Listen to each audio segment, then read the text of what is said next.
Dans le département de Boiflé, à 6 km de la ville, il y a un village nommé Degbezré. Degbezré fait partie des villages de la région de la Maraoué qui misent sur un futur de progrès. Et pour cause, cette localité de près de 3000 âmes est aujourd'hui reliée au réseau électrique national. Depuis le mois d'avril 2020, Degbezré bénéficie de la lumière.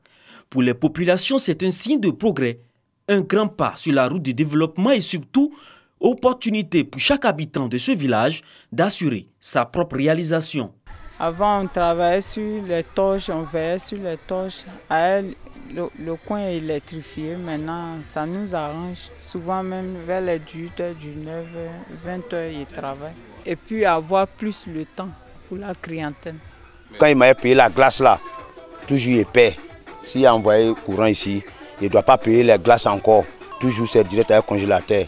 Et puis ma vie là, ça doit changer un peu. L'électrification du village de Degbezré est la réponse du président de la République Alassane Ouattara au cri de cœur des populations, fils et cadres de cette partie du département de Boiflé appelée Niorkoulé Nord. Le Niorkoulé Nord compte un ensemble de 6 villages avec pour chef-lieu de sous-préfecture Begbessou.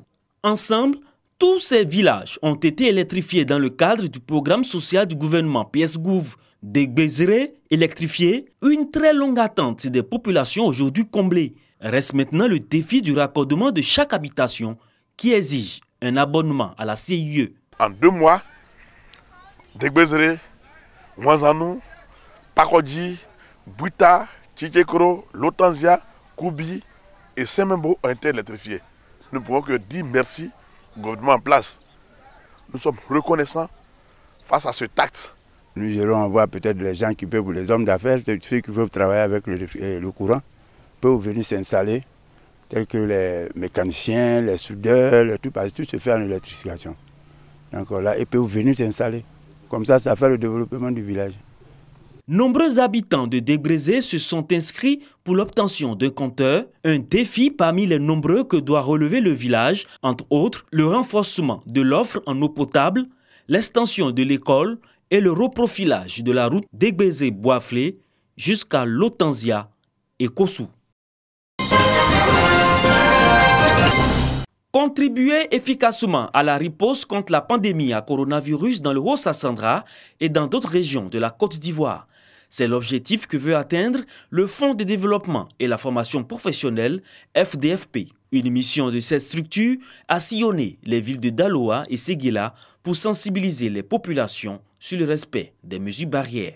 Outre la sensibilisation contre le coronavirus, à Séguéla, 200 jeunes bénéficieront de la formation à l'entrepreneuriat et 200 autres verront leur capacité renforcée dans le cadre de leurs activités. Le tout d'une valeur de plus de 127 millions de francs CFA. Il y a 1 an, nous avons fait une première mission à l'effet d'identifier les difficultés que nos clients et partenaires rencontraient sur le terrain. Et donc, après avoir travaillé pendant 1 an à essayer d'apporter des solutions, il convenait que nous revenions vers ces clients et partenaires pour nous assurer que leurs préoccupations avaient été prises en compte et apprécier avec eux notre capacité à répondre à ces besoins qui ont été identifiés.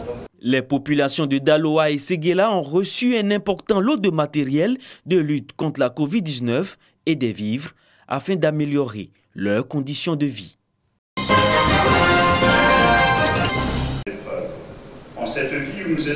En direct, ils ont assisté à la messe d'ouverture du 147e pèlerinage à Lourdes, retransmise en direct sur la chaîne catholique.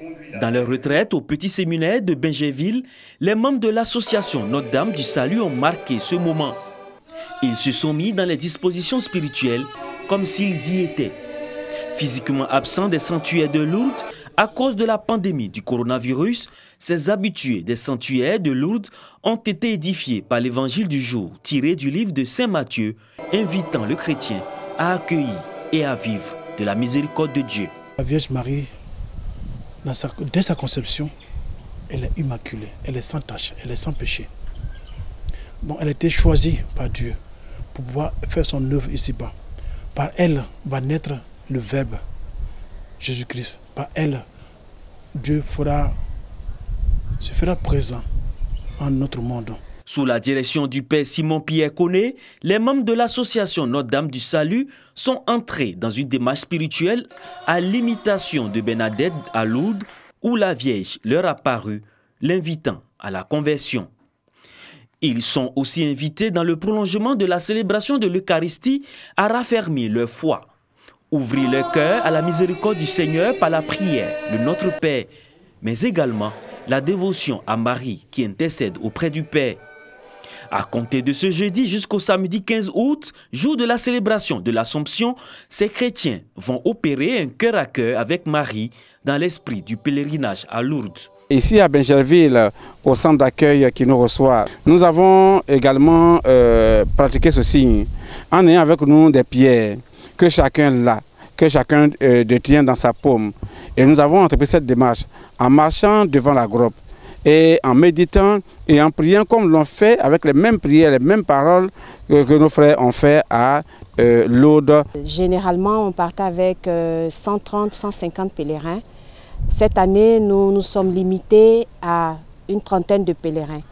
Donc, nous sommes là avec une trentaine de pèlerins pour suivre non seulement toutes les activités de Lourdes, c'est-à-dire les messes, les formations, les enseignements, tout ce qui va se passer à Lourdes, nous le vivons en direct ici. Et je pense que les pèlerins, depuis ce matin, sont suffisamment éblouis, non seulement par le cadre qui correspond, parce que nous sommes venus avec des anciens pèlerins qui ne se sentent pas tellement dépaysés. Ils ont l'impression d'être à Lourdes par rapport à la qualité de tout ce qu'on fait.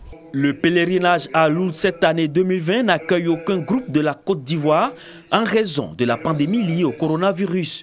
Qu'importe, le même engagement chrétien chez ces hommes et ces femmes qui se laissent toucher par Dieu et se mettent déjà dans les dispositions pour la fête de l'Immaculée Conception ce samedi 15 août.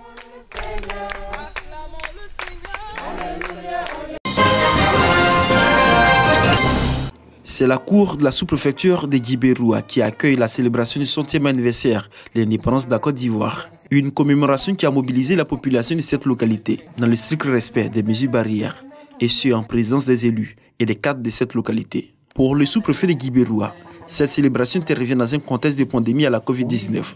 Yapo Assamwa Stéphane a rappelé que le gouvernement fait des efforts dans le cadre de la gestion de cette crise sanitaire, raison pour laquelle il invite la population au respect des mesures dictées par le gouvernement. Le sous-préfet de Guibéroua invite également sa population au maintien du climat social pour des élections apaisées. Cette célébration était marquée par les honneurs militaires, le salut aux couleurs et un défilé militaire. Boniere-Dourou, sous-préfecture de la région du Yambol, en fête pour les 60 ans de l'accession de la Côte d'Ivoire à l'indépendance. Cette année, la fête se déroule dans un contexte particulier du fait de la maladie à coronavirus. Au programme de cette célébration, une prise d'âme et le salut aux couleurs. Dans son adresse, le sous-préfet a fait le bilan des actions de développement dans sa circonscription. Pour Nzoué Kofi Eugène, le taux de villages électrifiés s'élève à 76% et celui des infrastructures scolaires à 72%. Nzoué Kofi Eugène a appelé ses administrés à l'union, au travail, à la discipline, à la paix et à la cohésion sociale pour les enjeux électoraux à venir. La fête de l'indépendance doit rassembler les Ivoiriens autour des valeurs qui fondent la République de Côte d'Ivoire, notre bien commun. En cette célébration du 60e anniversaire de l'accession de la Côte d'Ivoire à la souveraineté nationale et internationale, le sous-préfet Kwadjo Akissi Ingrid a invité les peuples Nzikli et Ngba à cultiver la paix, à s'approprier le bon ton pour des élections apaisées. Sous-préfecture de Bazré, la Côte d'Ivoire souffle ses 60 bougies. Gogon Ange Clémence Saï, sous-préfet de la localité, est accueilli par les différentes couches de la population, invitées compte tenu des mesures barrières de lutte contre le coronavirus.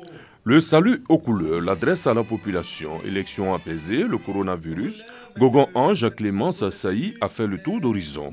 Cohésion pour le développement de Bazré, un autre pan abordé par la patronne de l'exécutif dans la localité. Célébration du 60e anniversaire de l'accession de la Côte d'Ivoire à la souveraineté nationale et internationale. Le préfet Tuokolo Turoma, Rémi de Botro, s'est réjoui du fait que ses administrés ont de tout temps démontré leur indéfectible attachement à la mère patrie. Pour cette célébration qui se tient dans un contexte de crise sanitaire, l'orateur a demandé à ses administrés d'observer à la lettre les mesures barrières. À Brobo, c'est l'ancienne de la sous-préfecture qui a abrité la cérémonie marquant le 60e anniversaire de l'indépendance de la Côte d'Ivoire. Une commémoration sobre, loin des animations de grands jours habituels, pour respecter les mesures barrières à la Covid-19. Occasion pour le sous-préfet de Brobo de saluer tous les efforts du gouvernement dans la lutte contre la pandémie. Louis Bonaventure a rendu hommage au président Alassane Ouattara pour toutes ses actions de développement et invité les fils et filles de la localité à la paix et à la cohésion sociale pour préserver ses acquis. Sangon, c'est la cour de la préfecture qui accueille la commémoration de l'an 60 de la Côte d'Ivoire. Entouré des guides religieux, des autorités municipales, de la chefferie et des opérateurs économiques dans le respect des gestes barrières, le sous-préfet Stéphane Guiriga a passé en revue les troupes avant d'assister à la prise d'armes et à la montée du drapeau tricolore ivoirien. Dans son adresse aux populations, Stéphane Guiriga a salué le travail colossal effectué par le gouvernement malgré la crise sanitaire liée à la Covid-19. Il a par la suite invité les populations en cette année électorale à adopter des comportements citoyens. Le 60e anniversaire de l'indépendance de la Côte d'Ivoire s'est déroulé dans le strict respect des mesures barrières dues au coronavirus. L'esplanade de la sous-préfecture de Diabo a servi de cadre à la dite cérémonie. Après le salut aux couleurs par les éléments de la gendarmerie, Yapi Guillaume, sous-préfet de Diabo, dans son adresse à ses administrés, a prôné l'entente, l'union entre les élus et cadres pour l'essor de Diabo, avant de demander à l'assistance de dépassionner les débats lors de futures élections dans notre pays.